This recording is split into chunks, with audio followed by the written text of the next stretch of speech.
কাউকে যদি দেখেন আপনার কথা শুনে বোবা হয়ে আছে, চুপ হয়ে আছে, মাথা নিচু করে আছে, কিংবা স্থান ত্যাগ করে অন্য জায়গায় চলে গিয়েছে, শ্রদ্ধার সাথে বলি, মনে রাখবেন সর্বদা উনি ভয়ে যায় নাই, উনি ভয়ে যায় নাই, উনি পরাজিত হয় নাই, উনি নীরব হয়ে সাইড কেটে চলে গিয়েছেন কিংবা মাথা নিচু করে চুপ করে আছেন।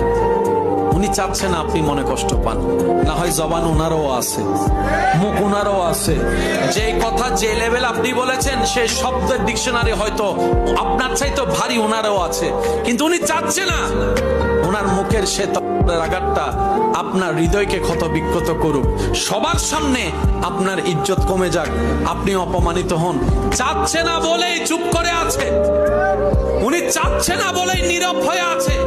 আর এইদিকে উনি ধৈর্য ধরে নীরব হয়ে আছে, ওদিকে ওনার পক্ষ থেকে আল্লাহ ফেরেশতা দিয়ে উত্তর দেয়া হবে। সুবহানাল্লাহ।